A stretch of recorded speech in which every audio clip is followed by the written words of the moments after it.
Okay, hi guys, and welcome to the show. And today I'm going to share 6 things you need to look for when considering a dress watch, as well as some fantastic examples from as little as, well, under $100 to $5,000 and far, far beyond. So without further ado, let's roll the intro and get into it.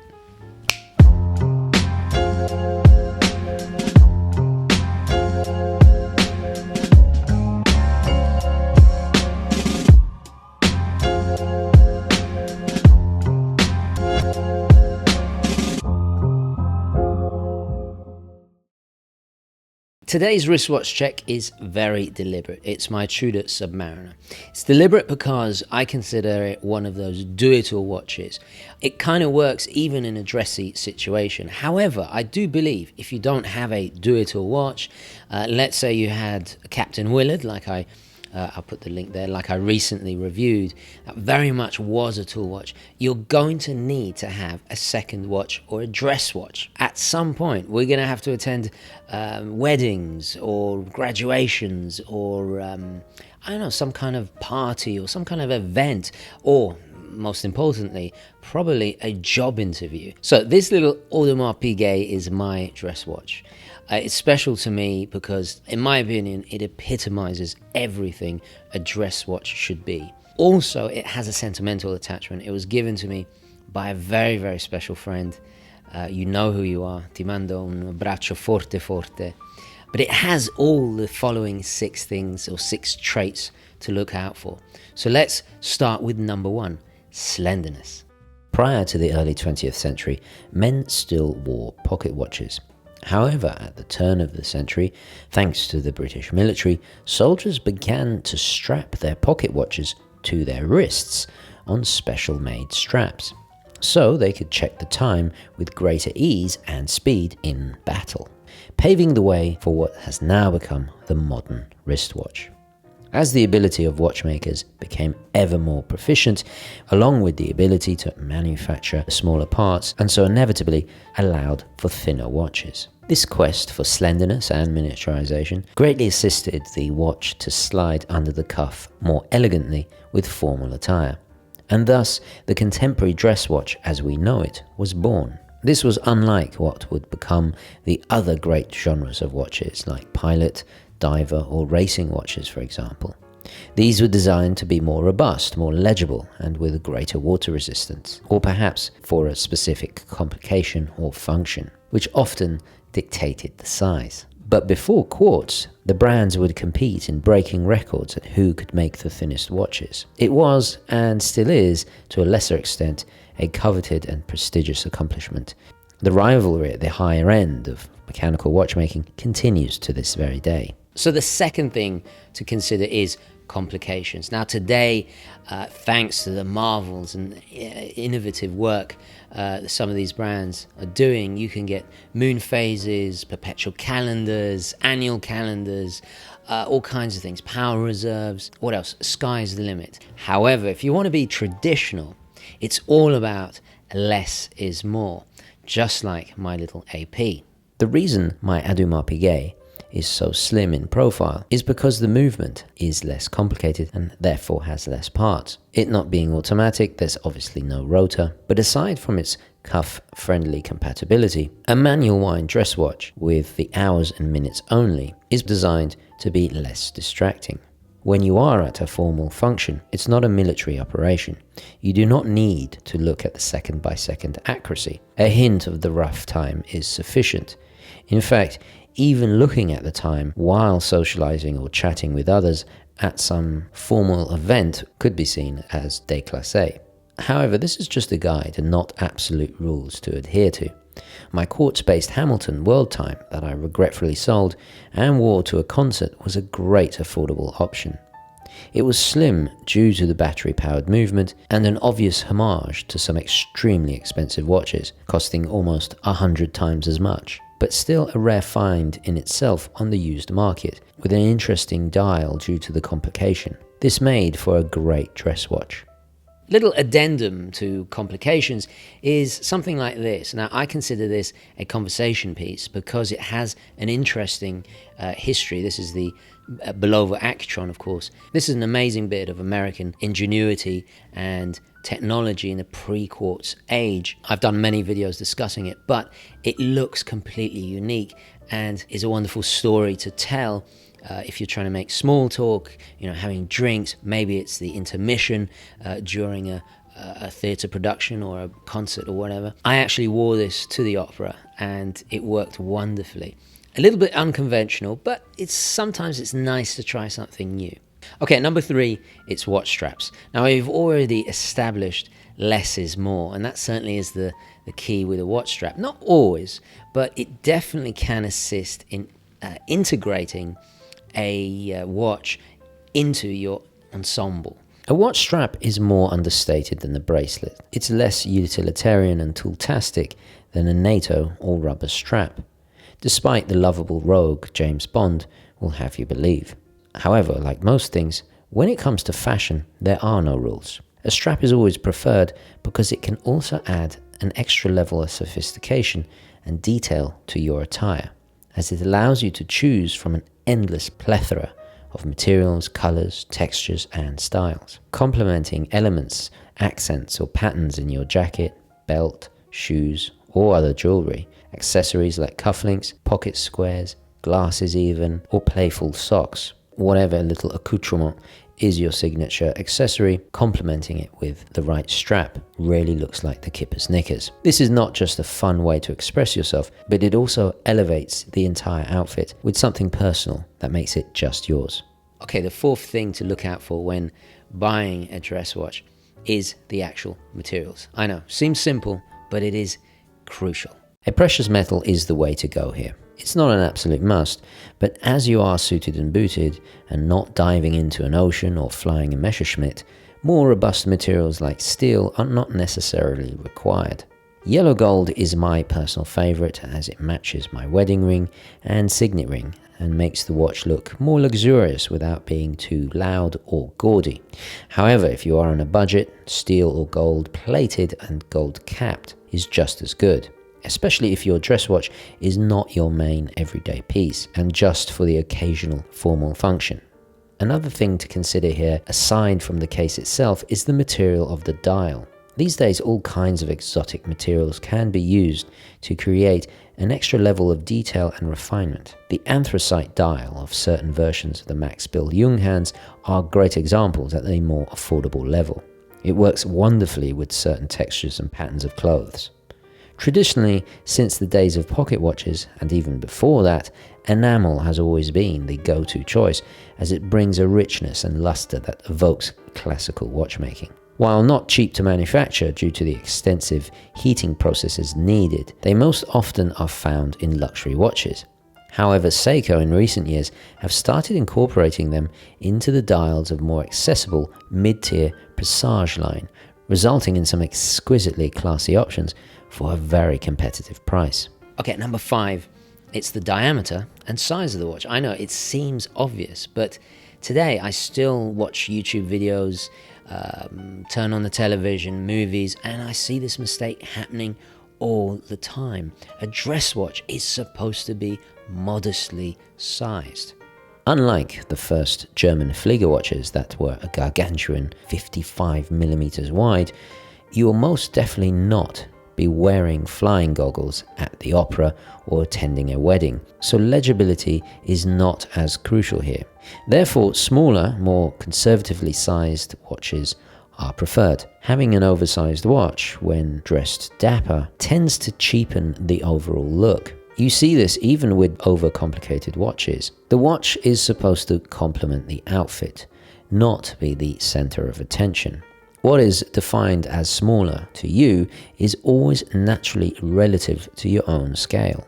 But as a rule of thumb, it must not overhang the wrist and be smaller than your usual everyday watches or sports watches you typically wear. For example, if you wear a 40mm Submariner every day, you will want to go with something anywhere from between 34mm and upwards, depending on what feels right to you. If you have larger wrists, then obviously you will prefer a slightly bigger option here. The great thing is, with smaller watches being the trend or norm for most of the time watches have actually existed, there are a ton of bargains that tick all of today's boxes that you can find on the used market, even from luxury brands too. Okay, at number 6, it's decoration.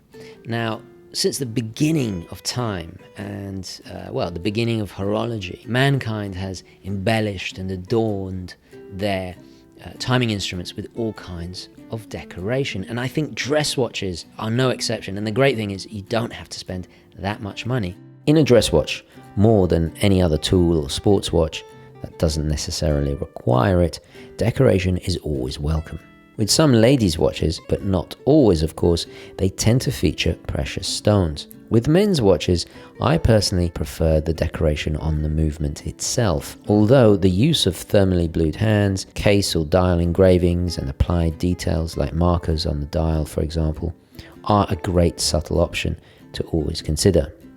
Movement decoration is most commonly found in more expensive watches, as often these techniques, such as different finishes, thermally heated components, hand or machine engravings, and some of these elements in precious metals too, naturally increases the cost. By making the watch transparent, skeletonization is as old as clocks themselves, and a great way to not only display the enchanting workings of the movement in action, but also any decoration, thus making a great conversation piece too. This is not limited to just the high end.